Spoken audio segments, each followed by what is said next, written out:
Lettre 13 sur la force d'âme qui convient aux sages et ne pas trop craindre l'avenir.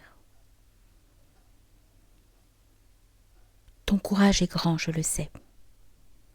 Avant même de t'être aimé de ces préceptes qui nous sauvent, qui triomphent des plus rudes atteintes, tu étais en face de la fortune assez sûr de toi, bien plus sûr encore quand tu en es venu aux mains avec elle et que tu as mesuré tes forces.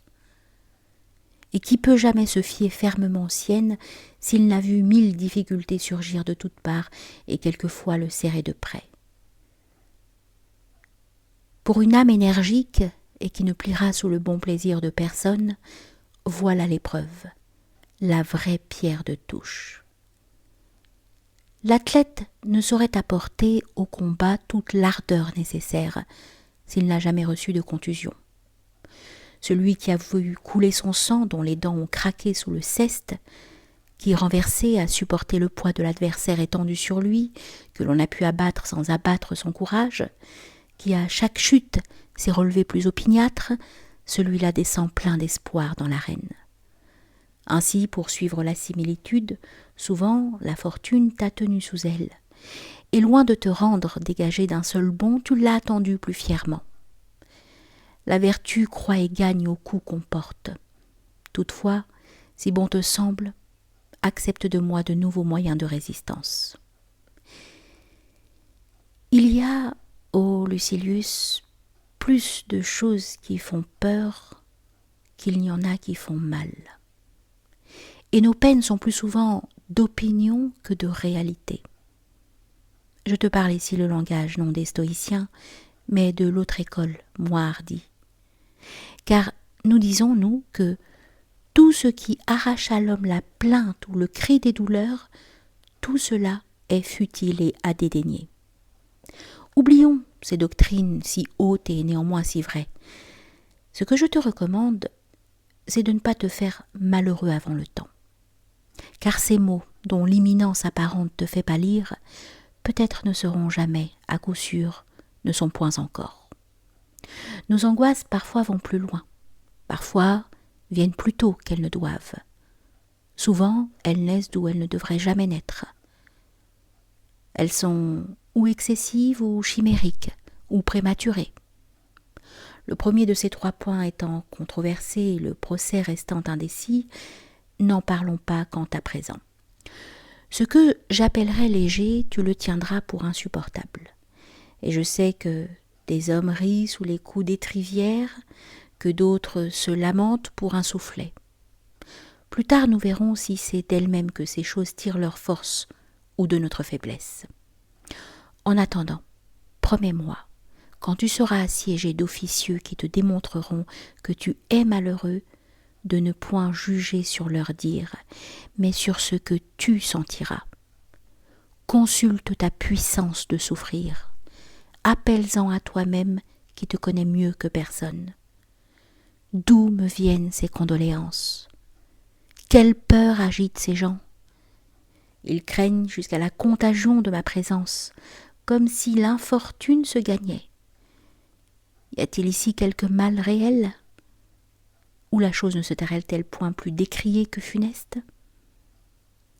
Adresse-toi à cette question.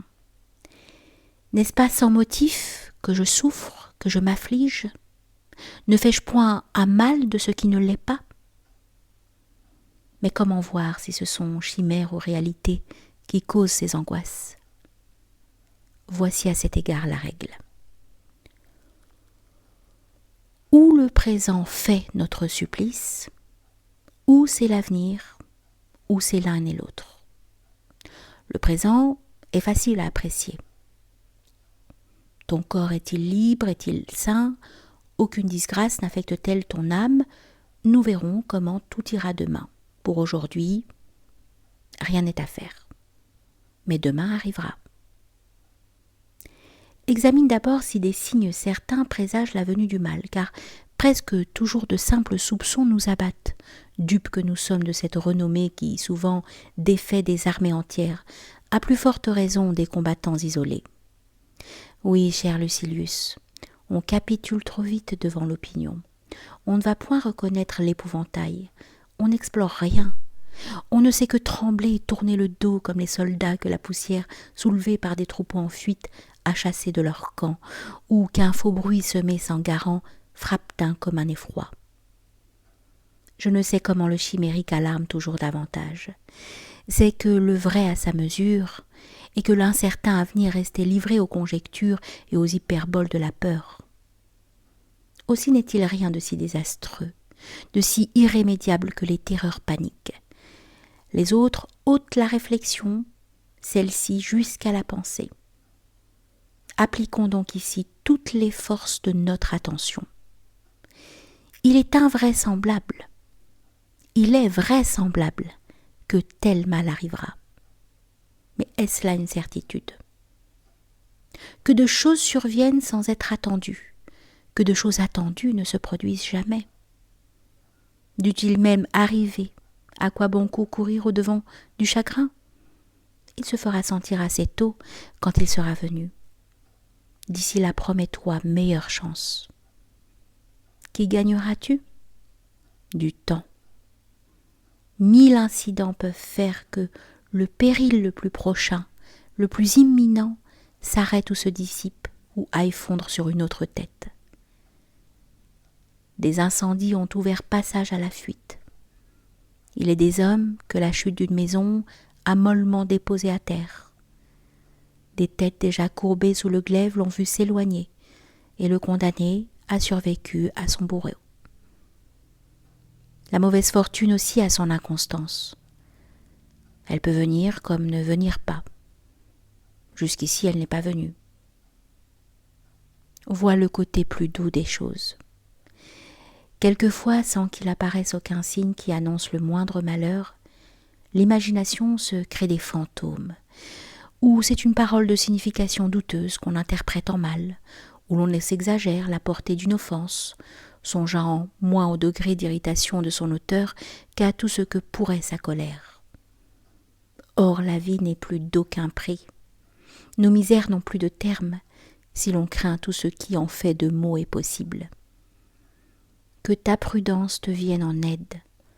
Emploie ta force d'âme à repousser la peur du mal, même le plus évident. Sinon, combat une faiblesse par une autre. Balance la crainte par l'espoir. Si certains que soient les motifs qui effraient, il est plus certain encore que la chose redoutée peut s'évanouir, comme celle qu'on espère peut nous décevoir. Pèse donc ton espoir et ta crainte. Et si l'équilibre en somme est incertain, penche en ta faveur et crois qui te flatte le plus. As-tu plus de probabilité pour craindre? N'en incline pas moins dans l'autre sens et coupe court à tes perplexités. Représente-toi souvent combien la majeure partie des hommes, alors qu'ils n'éprouvent aucun mal, qu'il n'est pas même sûr s'ils en éprouveront, s'agitent et courent par tout chemin. C'est que nul ne sait se résister, une fois l'impulsion donnée, et ne réduit ses craintes à leur vraie valeur. Nul ne dit « voilà une autorité vaine, vaine de tout point. Cet homme est fourbe ou crédule. » On se laisse aller au rapport. Où il y a doute, l'épouvante voit la certitude. On ne garde aucune mesure. Soudain, le soupçon grandit en terreur. J'ai honte de te tenir un pareil langage et de t'appliquer de si faibles palliatifs. Qu'un autre dise « peut-être cela n'arrivera-t-il pas ?» Tu diras toi « et quand cela arriverait ?» Nous verrons qui sera le plus fort. Peut-être serait-ce un heureux malheur, une mort qui honorera ma vie. La ciguë a fait la grandeur de Socrate. Arrache à Caton le glaive qui le rendit à la liberté, tu lui ravis une grande part de sa gloire.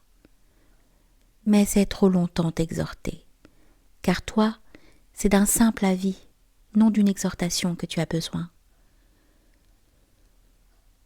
Nous ne l'entraînons pas dans un sens qui répugne à ta nature. Tu es né pour les choses dont nous parlons. Tu n'en dois que mieux développer et embellir ces heureux dons. Mais voici ma lettre finie. Je n'ai plus qu'à lui imprimer son cachet.